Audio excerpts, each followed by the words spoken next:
Well, it's great to be out on the farm with Ben Adams here in Oxfordshire. And Ben, you've been piloting some of the sustainable farming incentive schemes. Do you want to just talk about what got you involved and your experience of those pilots? So we've been involved in the Sustainable Farming Incentive. We're coming up to our 2-year anniversary at the end of this month. And I think the real reason I wanted to be involved was just to have a bit more of a say. It's something I'm very passionate in. It's something I want to do. I am a full-time consultant, so I have a lot of background in the grants and schemes as well, and I like to implement them on the farm. And I saw it as a way of kind of shaping and just having an influence, because you don't normally have an influence as a bog standard farmer, to just say this works, this doesn't work, I feel this way about this option, for example. And yeah, just I had a lot more kind of space to give good feedback, I think is the right way to say it. Great. And having been involved, do you think it's something you'd be encouraging other farmers to be looking at, to be applying? Has your experience suggested it is a positive step forward? Yeah, I think so. I mean, there's definitely been some hiccups along the way, mostly due to weather and seed prices. But yeah, no, I think it's definitely positive. There's been definite environmental benefits to the farm. I think it's brilliant in the way of I can take poorer areas of land out of production that perhaps we aren't making a margin on, and have the benefits to benefit other parts of our business. So I think it has been positive, yes, definitely. And we sometimes see in the debate sort of nature on one side and farming on the other. And just chatting to you as we go around the farm, my sense is you see them very much working in alignment through schemes like the SFI. Yeah, I couldn't disagree more that they need to be separate. I think my farm proves it, that they can go hand in hand, and I think it's important that they go hand in hand. We should be incentivizing this because nature's good. Why would you not want more nature on your farm?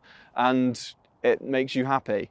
I really enjoy seeing these plots, and I know it looks awful at this time of year when it's all dark and horrible and wet, but in full summer when there's birds, there's bees, there's butterflies flying all over the place and they're all flying in your eyes, it's actually great. It's brilliant, it's good to see.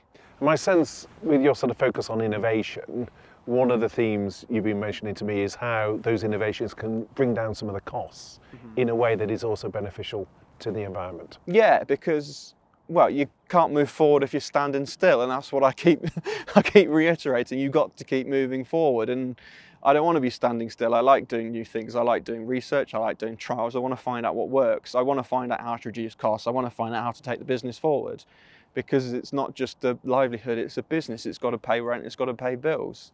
And in terms of next steps, where do you see the best opportunities when you're looking at the farm and the lessons others can take from your experience of the pilots? Well, I'm going to keep doing what I'm doing. If anything, go further. There's plenty new options that have just been announced, and I'm yet to diverge on what will work, what won't, but it's going to be really the stacking on what I can fit together and work around my farm rotation and work out, well, what suits this farm really.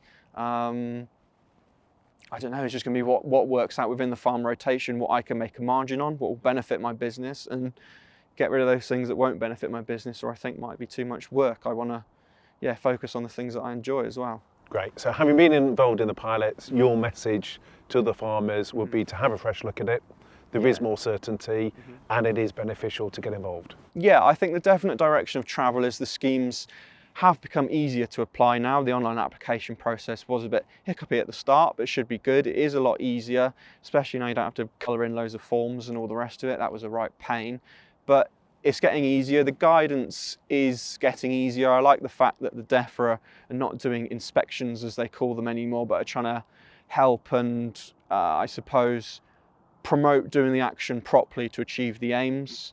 I know that does scare some farmers a little bit because they want to follow a set prescription to dates, but I like the flexibility to be able to kind of do what works on your farm. So I do think it is improving. A lot of the options have improved. And it definitely benefits for what I want to do, so I will keep going for sure. Fantastic. So Stephen, you've just announced your options for 2024. What are some of the biggest benefits for farmers? The key benefits are first more money through the SFI actions, on average a 10% increase. Secondly, it's about having more choice, recognising that there's very diverse business plans, and different farms will have different needs. So having more SFI activities to better reflect those diverse requirements of farmers.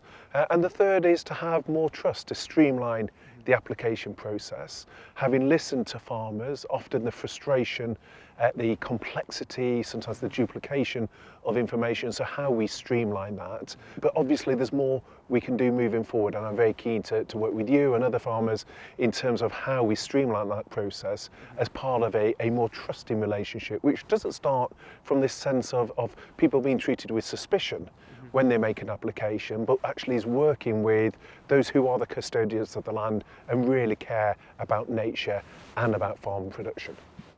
So how is the government supporting British farmers to look after the environment? I think it's about recognising that the environment and farming shouldn't be seen as two rival camps. Actually, I think when we look at things like soil quality, we look at precision farming, we look at pollinators, actually good environmental outcomes is also good for food production. And so by having more options through the SFI activities, it allows us to link more of those to those things that work also for food production as well. And I really strongly, as an MP for a farming constituency, I'm in no doubt that it is the farmers that care about nature.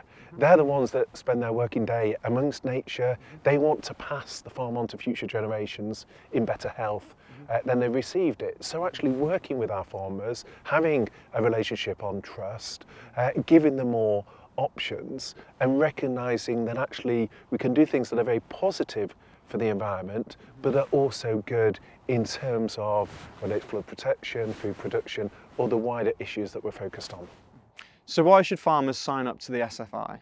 Because we're putting more money into it, we're giving people more choice, and we're making it easier to apply. So it's really responding to the experience that you and others have had through the pilots. It's actively listening to what farmers have told us. It's recognising that there is actually a benefit in combining environmental improvements with the benefits to food productivity, and it will allow farmers to do the things they tell me they want to do, which is improving soil quality. It's getting things on their farm which actually benefit in terms of their food production, but are also good for nature as well. So it's really working with the farmers. That's how we've increased the money, increased the choice, increased the trust, and it's an opportunity now for people to respond to that by taking a fresh look at the SFI, the potential it offers as part of that continued partnership.